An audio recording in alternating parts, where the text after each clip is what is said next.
की सिरप पीने से कथित तौर से बच्चों की मौत का मामला है। एक्शन में आए हैं सीएम बजरलाल शर्मा। किसन फार्मा की सभी दवाइयों को स्वास्थ्य विभाग ने बैन किया है। कफ सिरप के अलावा कंपनी की अन्य जो 19 दवाइयां हैं उसको भी बैन किया है। सिरप में डेक्स्ट्रो मेथॉर्फोन सॉल्ट वाली सभी कंपनीज की दवा को बैन किया गया। मामले की जांच के लिए उच्च स्तरीय विशेषज्ञ कमेटी बनाने के भी निर्देश। ये बड़ी खबर है इस वक्त की, जिस तरह से पूरा मामला सामने आया उसके बाद खुद सूबे के मुखिया बजरलाल शर्मा बेहद ज्यादा गंभीर है। महिला और बच्चों को संभावित तौर पर हानि पहुंचा सकने वाली दवाओं के ऊपर अंकित करनी होगी एक चेतावनी वार्निंग।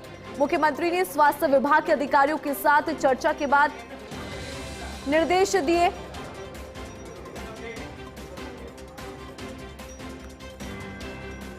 तो सॉल्ट वाली जो दवा कंपनीज है उन पर यहां पर एक्शन लिया है और एक वार्निंग जो है, चेतावनी जो है वो भी इन दवाओं के ऊपर अंकित करने की बात कही है।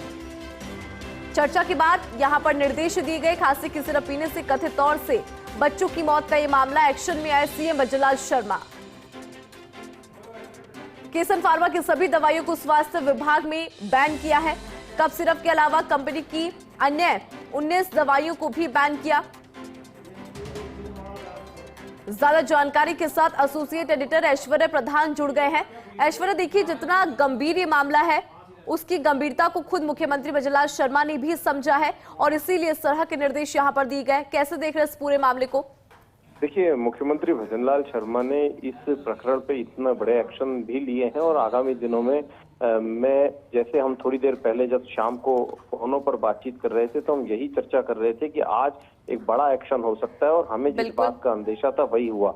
आखिरकार राजाराम शर्मा है, उन्हें निलंबित कर दिया गया है। आगामी दिनों में आप ये तय मानकर चलिए कि इस जो ये बिजनेस है इसमें कई मामले ऐसे भी आ सकते हैं कि कई बार अभियोजन स्वीकृति के मामले होते हैं, उनको ये अटका कर रखते हैं। एक नहीं, इनके पास लंबी फहरिस्त होती है अभियोजन स्वीकृति के मामलों को अटकाने की। और दवाइयों का जो मामला होता है उसमें स्टैंडर्ड के लिहाज से कई बार मान लीजिए किसी दवाई में कि सॉल्ट की मात्रा जितनी mg है, मिसाल के तौर पर कितनी भी mg है, लेकिन उसमें 2 mg भी यदि कम मिलती है, 0 mg रह जाती है, तो उसे नकली ना मानकर अमानक मान लेते हैं।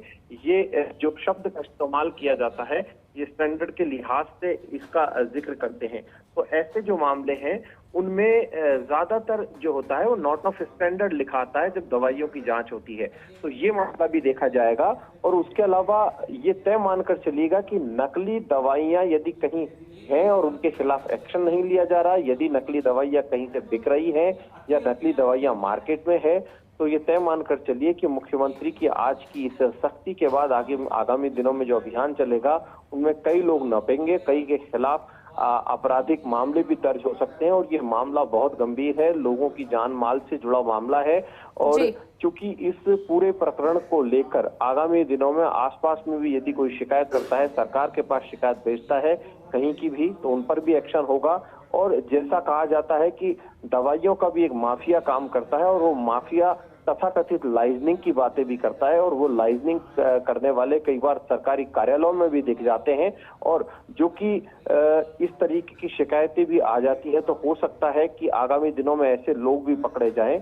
तो ये एक अपने आप में बड़ी बात है, बड़ी खबर है और मुख्यमंत्री इस पूरे मामले को लेकर बेहद संवेदनशील है।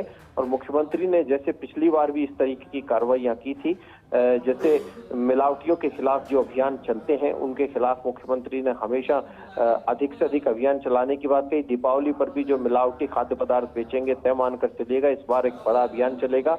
वैसे ही अब ये जो नकली दवा वाले हैं इन पर शिकंजा कसा जाएगा और जो लापरवाह अधिकारी थे और जो इस पूरे घटनाक्रम को लेकर जिम्मेदार था, सबसे बड़े अधिकारी थे राजाराम शर्मा, उन्हें तुरंत प्रभाव से निलंबित सरकार ने कर दिया है। बिल्कुल ऐश्वर्या, बहुत शुक्रिया इस खबर पर विस्तार से जानकारी और अपडेट के लिए। तो लगातार डेक्स्ट्रोमेथॉर्फोन सिरप की बात यहां पर हो रही है और इस पूरे मामले को लेकर देखिए किस तरह से गंभीर है सूबे के मुखिया बजरलाल शर्मा। उसको लेकर हमारे एसोसिएट एडिटर ने भी यहां पर जानकारी दी है। जो ये सॉल्ट है उसकी जितनी भी कंपनीज है उनकी दवाओं को यहां पर बैन किया है और वाकई में इस तरह के एक्शन की जरूरत यहां पर थी भी। और इसमें एक वार्निंग जो है, एक चेतावनी जो है वो दवाओं के ऊपर अंकित करने की भी बात भी सामने आई है। अधिकारियों के साथ चर्चा हुई थी और उसके बाद इस तरह के निर्देश दिए गए। इस पूरे मामले के अंदर एक्शन में आए सीएम भजनलाल शर्मा। ये बड़ी खबर है इस वक्त की। केसन फार्मा की सभी दवाइयों को स्वास्थ्य विभाग ने बैन किया है। ज्यादा जानकारी के साथ एसोसिएट एडिटर विकास शर्मा जुड़ गए हैं। विकास, ये पूरा मामला समझाइए। डेक्स्ट्रोमेथोर्फन सॉल्ट की बात करें तो इसकी जितनी भी कंपनीज है उनकी दवाओं को यहां पर बैन किया है और वाकई में इस तरह के एक्शन की जरूरत भी थी। विकास, हाँ देखिए, बिल्कुल जो आरएमएसकेएल में केसन फार्मा की जो दवाइयाँ आती थी उनमें से कुल 19 तरह की दवाइयाँ आपूर्ति की जा रही है और उन सभी दवाइयों को प्रारंभिक रूप से जांच के लिहाज से रखा गया है और उन सभी को अभी होल्ड किया गया है और साथ में जो उनके सैंपल है उनको टेस्ट करने के निर्देश भी हाई लेवल से दिए गए हैं। इसके साथ ही जो पुरानी दवाइयां हैं अगर उनकी बात करें तो उनका डेटा भी तलाशा जा रहा है कि इनको कितनी दवाइयां इसमें कुछ पुरानी फैल हुई है और उसी के आधार पर आगे एक्शन लेने की बात भी सामने आ रही है। बिल्कुल विकास, जिस तरह से आपने यहाँ पे जानकारी दी है कि ये जो सॉल्ट है डेक्स्ट्रोमेथोर्फन सॉल्ट, इससे जुड़ी जो कंपनीज है उसकी 19 दवाइयां है। मोटे तौर पर कुछ दवाइयों का जिक्र यहाँ पर करिए विकास की, कौन कौन सी दवाइयां जिनको बैन यहाँ पर किया गया है? देखिए, डेक्स्ट्रोमेथोर्फन एक सॉल्ट है। वो सॉल्ट जो है अलग अलग दवाइयों के मामले में आती है, जिसके चलते ये जो सरकार की तरफ से फैसला लिया गया उसको प्रतिबंध करने का और इसके साथ ही ये भी कहा गया है कि उनको ऑब्जर्वेशन में रखा जाएगा सभी दवाइयों को। उसकी पूरी जांच आने के बाद में आगे एक्शन लिया जाएगा। जी ठीक है विकास, बहुत शुक्रिया इस पूरी खबर पर विस्तार से जानकारी और अपडेट के लिए।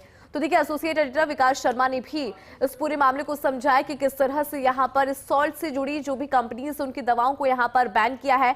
मुख्यमंत्री भजनलाल शर्मा इस पूरे मामले में बेहद गंभीर है, एक्शन यहाँ पर लिया है। चर्चा यहाँ पर हुई थी और उसके बाद देखिए निर्देश भी दिए गए। साथ ही दवाओं के ऊपर एक वार्निंग जो है, चेतावनी जो है वो भी अंकित करने की बात यहां पर कही है। इस मामले की जांच के लिए उच्च स्तरीय विशेषज्ञ कमेटी बनाने के भी निर्देश दिए गए।